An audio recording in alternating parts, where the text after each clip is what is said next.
The Great Wall of China was first built under the rule of Emperor Qin Shi Huang. He was the first emperor to unify China in the 3rd century BC. Before his reign, the land was divided into many kingdoms. Each of these kingdoms had their own small defensive walls. They were meant to protect against invasions from neighbors. After unification, Qin Shi Huang wanted one strong barrier for the whole empire. He ordered the connection of existing walls into a single system. He also commanded the construction of brand new fortifications. This was the true beginning of the Great Wall. The emperor believed the wall would protect his people. The main threat came from nomadic tribes of the north. The Xiongnu were the most dangerous among them. They often attacked Chinese villages and stole resources. Qin Shi Huang wanted to stop these raids forever. He forced hundreds of thousands of men to work on the project. The builders included soldiers, peasants, and prisoners. They worked in extremely harsh conditions. Many of them died during construction. Still, the emperor insisted on finishing the wall. He considered it essential for survival. The wall also became a powerful symbol of unity. It showed the strength of the new empire. By building it, Qin Shi Huang proved his authority. He wanted his rule to be remembered for eternity. Later dynasties expanded and rebuilt the wall. Yet its true beginning belongs to Qin Shi Huang. That is why he is seen as the founder of the Great Wall of China.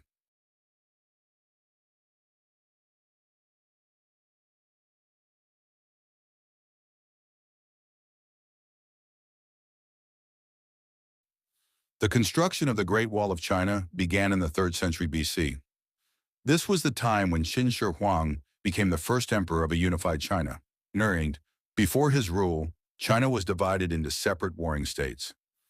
Each state had already built its own small defensive walls. These walls were not connected and did not cover the entire country. When Qin Shi Huang unified the states, he wanted one strong defense line. He ordered the linking of the existing walls into a single structure. At the same time, he commanded new parts to be built from scratch. Thus, the official beginning of the Great Wall is traced back to the 3rd century BC. It was one of the largest construction projects of the ancient world. The emperor believed the wall would protect his empire from northern tribes. The most dangerous among these tribes were the Xiongnu. They were skilled horsemen who often raided Chinese territories. The 3rd century BC was therefore a turning point in Chinese history. It was the moment when defense became a matter of survival. Thousands of soldiers, peasants, and prisoners worked on the wall. They used earth, wood, and stones as building materials. Construction was extremely difficult and exhausting. Despite the hardships, the project continued to move forward. The emperor insisted that no effort was too great for security. This early wall looked very different from the later versions. It was simpler and less durable than the Ming Dynasty sections. Many of the original parts have disappeared over time, yet they laid the foundation for future rebuilding. Historians agree that the roots of the wall go back to the 3rd century BC. Without the decisions made in that century, the Great Wall would not exist today. That is why the 3rd century BC is considered the true beginning of the Great Wall of China.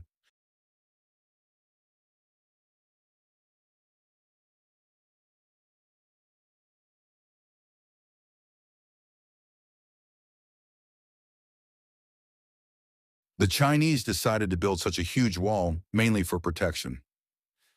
Their land was constantly threatened by nomadic tribes from the north.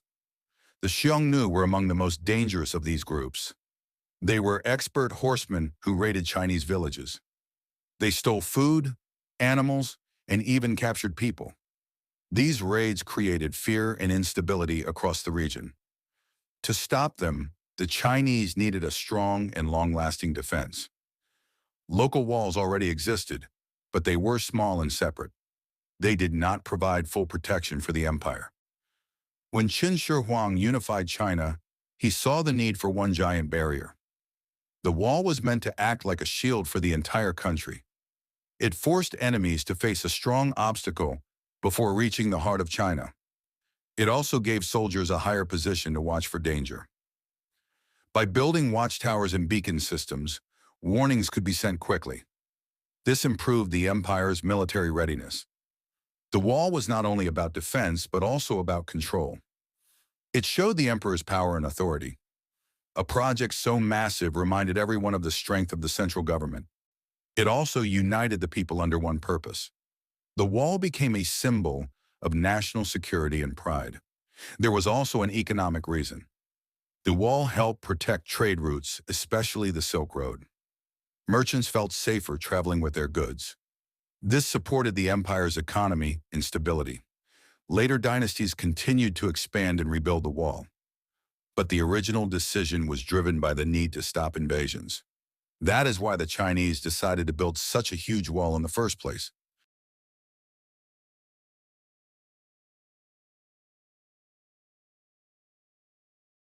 Many different groups of people worked on the construction of the Great Wall.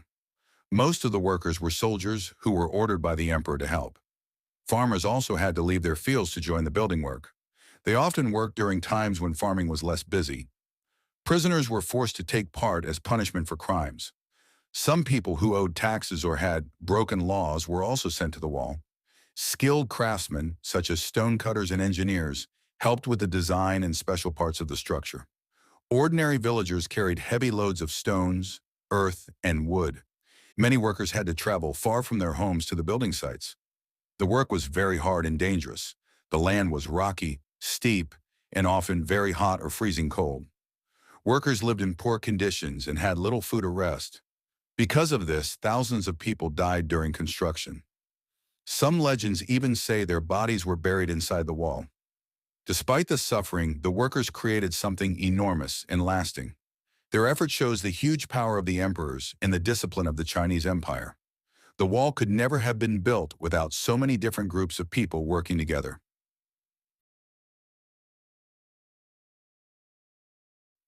The Great Wall of China was built with many different materials over time. In the early stages, workers used what was most easily available. In some regions, they built with packed earth, which was pressed tightly between wooden frames. In mountainous areas, stones and rocks were the main materials because they were strong and nearby. In forested regions, wood was sometimes used for parts of the structure. During later dynasties, especially the Ming Dynasty, bricks became very important. Bricks were easier to carry, lighter than stone, and could be shaped to fit neatly together. Lime mortar was used to hold the bricks and stones in place. In some areas, tiles and glazed materials were added to strengthen the surface. Workers also used reeds, twigs, and layers of sand to reinforce the walls in certain locations. The materials often depended on geography, climate, and available resources. For example, in deserts, they used tamarisk branches and layers of sand. In the plains, they relied heavily on rammed earth. In the mountains, huge stones provided natural strength. The combination of different materials shows how adaptable the builders were. Each dynasty added its own style and resources to the wall. Over centuries, the wall became stronger and more complex. Today, we can still see sections of earth walls, stone walls, and brick walls. The variety of materials makes the wall both unique and impressive. It is a symbol of human skill and creativity in using nature to build something enormous. Without these diverse materials, the wall could not have survived for so many centuries. The choice of materials also reflects Chinese knowledge of engineering. Every part of the wall tells us about the land and time in which it was built. The materials used show not only strength, but also history. The Great Wall is a record written in stone, earth, and brick.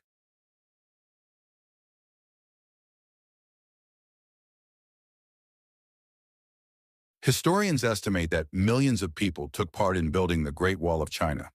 The construction lasted for more than 2,000 years, so different dynasties used countless workers. Some records say that at one time around 300,000 soldiers and laborers were working on the wall.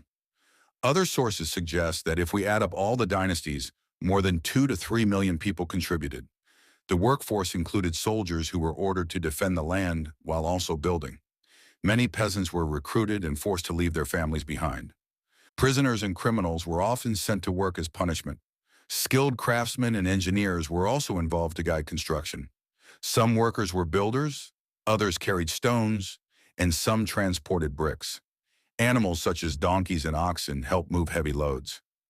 Conditions were extremely harsh, and thousands of workers died during the process. people suffered from exhaustion, hunger, and extreme weather. Because of these deaths, the wall is sometimes called the longest cemetery on Earth. Despite this suffering, the wall kept growing with each dynasty. The Qin dynasty under Emperor Qin Shi Huang forced hundreds of thousands to work. Later, during the Han dynasty, even more people were recruited. The Ming dynasty employed both commoners and soldiers to rebuild and strengthen the wall. The number of people who worked on it shows the importance China placed on defense. The scale of labor was one of the greatest in human history. Workers came from different regions and backgrounds. Some were paid, but most were forced. The sacrifices of these millions are still remembered today.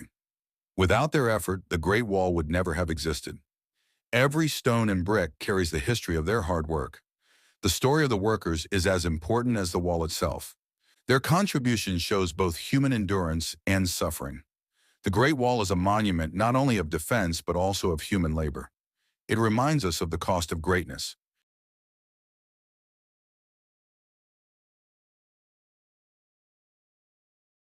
Yes, it is true that thousands of people died during the construction of the Great Wall of China. The working conditions were extremely harsh and dangerous. Laborers had to carry heavy stones, bricks, and earth across mountains and deserts. Many workers suffered from hunger and exhaustion because food was scarce. The climate also made life very hard, with freezing winters and burning summers. Disease spread quickly among the workers due to poor living conditions. Some workers fell from cliffs or walls while transporting materials. Others were buried alive when parts of the wall collapsed during construction. Historical records suggest that at least hundreds of thousands died. Some legends even say that every stone of the wall cost a life. Dead workers were often buried near or inside the wall itself. This is why some call it the longest cemetery in the world. Families of workers often never saw them again. Soldiers who supervised sometimes punished or killed workers who slowed down. Many of the dead were peasants forced into labor. Prisoners and criminals also lost their lives under brutal conditions. Women sometimes followed their husbands and died as well. Folk tales tell of wives who wept so much that parts of the wall collapsed. One famous story is about Lady Ming Jiang, whose tears brought down a section of the wall after her husband died. The suffering of the workers became part of Chinese cultural memory. Despite the tragedy, the wall was considered a symbol of strength and protection. The rulers of the time valued defense over human life. Historians see the wall as both an engineering marvel and a human tragedy. The sacrifices made are impossible to count in exact numbers. However, it is clear that many lives were lost. The wall we see today carries both pride and sorrow. It is not only a monument of defense, but also of human endurance. The deaths remind us of the cost of building such a structure.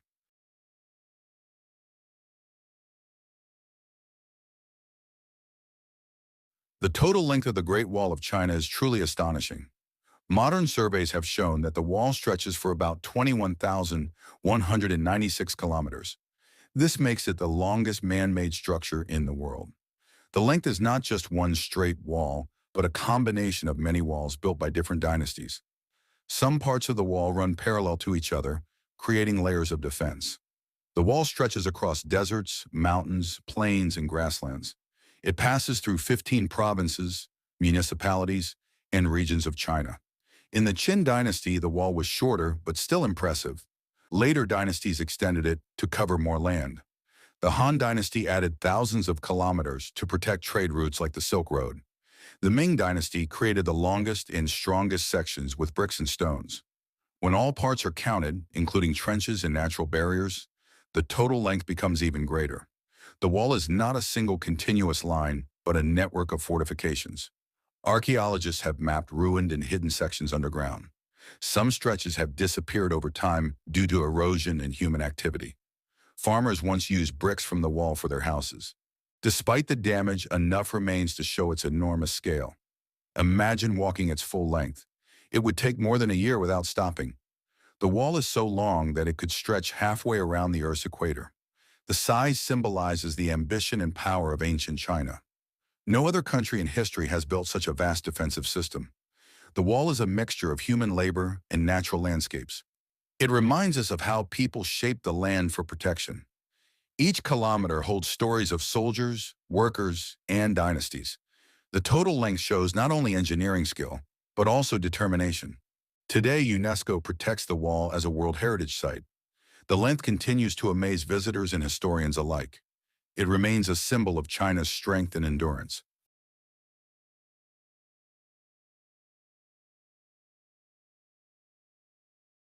Ninor, the construction of the Great Wall of China took more than 2,000 years in total. It was not built all at once, but in many different periods. The very first walls were made as early as the 7th century BC. These early walls were simple earthworks built by small kingdoms. When Qin Shi Huang became the first emperor in 221 BC, he ordered the connection of earlier walls. His workers built continuously for about 10 years. That early version of the wall already stretched for thousands of kilometers. After the Qin dynasty, the wall fell into disrepair. Later dynasties repaired, rebuilt, and extended it many times. The Han dynasty added thousands of kilometers to protect the Silk Road. Construction during the Han period lasted for more than a century. The Northern Wei, Sui, and Tang dynasties also built or reinforced sections. Each dynasty faced different enemies, so each worked on the wall in its own time. The largest project came under the Ming dynasty. Starting in the 14th century, the Ming rulers built strong stone and brick walls. This effort lasted for nearly 300 years. Soldiers and peasants were constantly repairing and extending the structure. By the end of the Ming dynasty in the 17th century, the wall had reached its greatest strength. Altogether, from the earliest walls to the Ming fortifications, the project spanned over 2,000 years. No single generation could complete such a task. Instead, many generations of Chinese people contributed. The wall grew as China's dynasties rose and fell. In this sense, the wall is not one project, but many combined.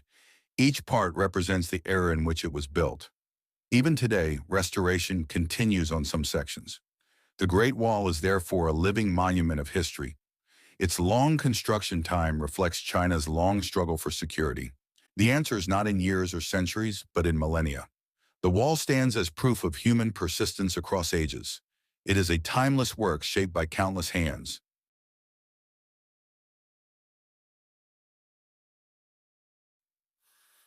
The dynasty that completed the most famous parts of the Great Wall of China was the Ming dynasty.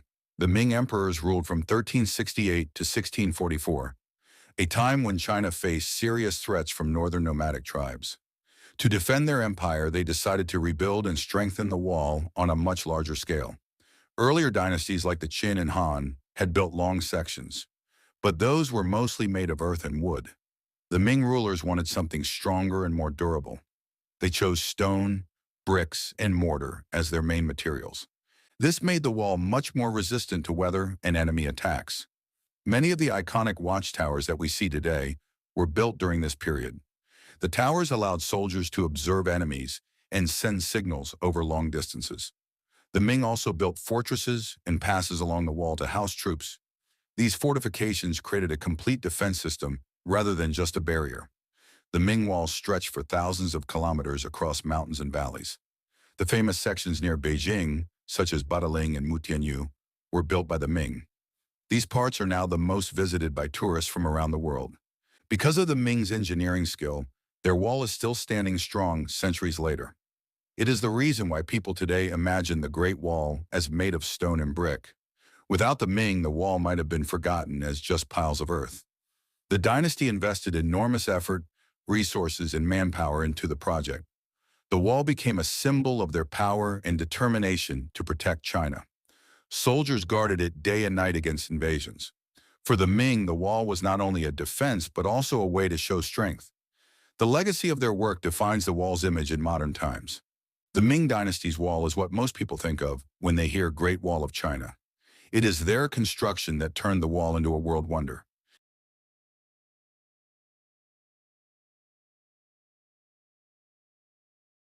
The average height of the Great Wall of China is about 6 to 7 meters. In many places, this is as tall as a two-story building. The height, however, is not the same everywhere. Some parts are shorter, while others rise much higher. In steep, mountainous areas, the wall can reach up to 14 meters. In lower plains, the wall might be only 3 to 5 meters tall.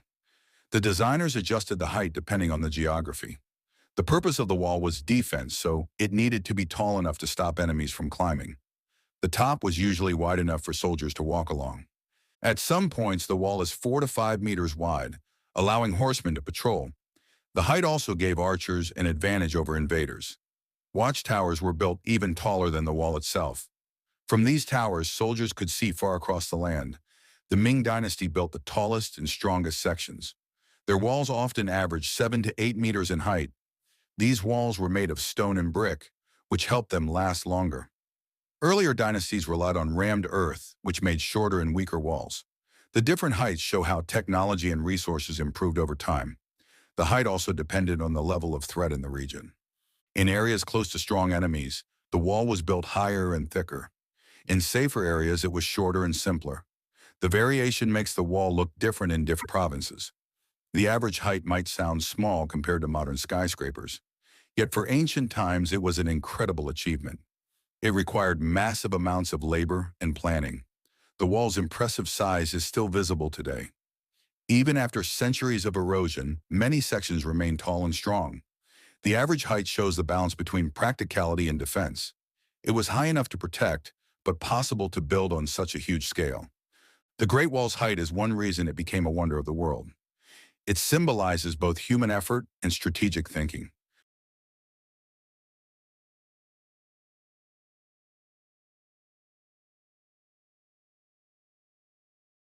Towers were built on the Great Wall of China for several important reasons.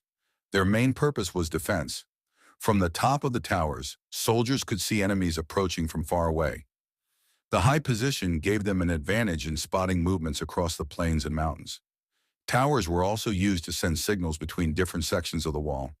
Soldiers lit fires, used smoke, or waved flags to communicate danger quickly. This early communication system allowed messages to travel hundreds of kilometers in just hours. Towers served as strongholds where troops could rest and store weapons. They provided shelter during storms and harsh winters. Soldiers inside the towers could shoot arrows or throw stones at enemies below. The towers made it much harder for invaders to break through the wall. Some towers were built closer together in dangerous areas. In safer regions, the towers stood farther apart. The Ming Dynasty built thousands of towers along their sections of the wall. These towers were square or round and made mostly of bricks and stone. Some towers were several stories tall, with rooms for food and water supplies. Horses and soldiers could also be stationed nearby. The towers gave commanders a place to direct battles. If enemies attacked, the towers slowed them down and caused heavy losses. At night, the towers were lit with torches to keep watch. The towers also marked important mountain passes and roads. Many of them acted as checkpoints for trade and travelers. They were both military and administrative centers. Without the towers, the wall would not have been as effective. They turned a simple wall into a living defense system. Each tower was a symbol of vigilance and strength. Together, they formed the backbone of China's protection. The towers made the wall more than a barrier. They made it a fortress. Their presence shows the intelligence and planning of ancient engineers. Even today, the towers stand as silent guardians of history. They remind us that defense is not just about walls, but about people watching from above.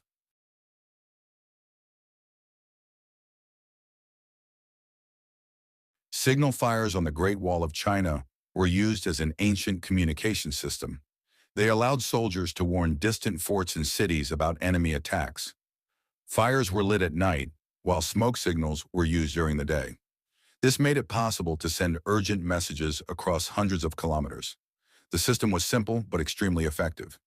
Each fire carried a specific meaning based on the number of columns of smoke or flames. For example, one column might mean a small group of enemies, while several columns meant a large army. This helped commanders prepare the right number of troops. The towers were built close enough so that each could see the next one. Once one tower lit a fire, the next tower did the same. In this way, news traveled incredibly fast across the wall. Some messages could reach the capital within just a few hours. Signal fires were especially important during surprise attacks. They gave border troops a way to alert reinforcements quickly. Without them, distant armies might not know about danger until it was too late. Fires were also cheaper and faster than sending messengers on horseback. The Ming Dynasty perfected the system by combining fires with flags, drums, and even gunpowder signals. This made communication more reliable in different weather conditions. At night, the bright flames could be seen from far away. During the day, black smoke columns stood out against the sky. The soldiers on duty had to watch constantly to respond quickly. Lighting a fire too soon could cause panic, while waiting too long could be deadly. This required discipline and training. The system showed how well organized the wall's defense really was. Signal fires turned the wall into a giant telegraph line of its time. They connected remote mountains, deserts, and plains in one chain of defense. Their use was not only military, but also symbolic of unity. Today, tourists can still see the remains of watchtowers once used for fires. They remind us of how human ingenuity created safety through simple means. The signal fire system was one of the most advanced communication tools of ancient China.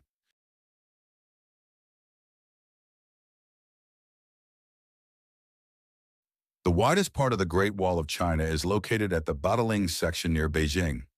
This area was built during the Ming Dynasty and is the most famous and most visited part of the wall today. At Badaling, the wall reaches an incredible width of about 16 meters at its base. This width is enough to allow 10 soldiers to march side by side on top. In fact, some parts are so wide that 5 horses could run abreast along the path. The width was designed to make troop movement faster and easier. Wide walls also allowed the transport of weapons and supplies across long distances. The Ming rulers wanted a wall that was not only defensive, but also practical for their armies. The extra thickness gave it strength against attacks and natural erosion. Wider walls could resist battering from enemies and withstand strong winds. They also provided more space for watchtowers and defensive equipment. At Badaling, the wall is built from strong stone and bricks, making it especially durable. Its wide platform gave archers plenty of room to position themselves. Soldiers could line up in large numbers to defend against invaders. The section was strategically important because it guarded the entrance to Beijing. If enemies broke through here, the capital would be at risk. Therefore, the wall at Badaling had to be stronger and wider than in many other places. The width also shows the engineering skills of the Ming builders. They invested great effort and resources to make this section impressive. Today, tourists walk along the broad top and are amazed at its size. Standing there, one can imagine the armies that once patrolled side by side. The wide wall at Badaling became a symbol of power and security. Other sections are narrower, but none match its scale. This makes Badaling the most famous example of a wide defensive wall in the world. The width has helped preserve it in excellent condition until today. Its strength represents the determination of the Ming Dynasty. The widest part of the wall is therefore not just about size, but about history. It tells the story of a nation determined to protect its heart.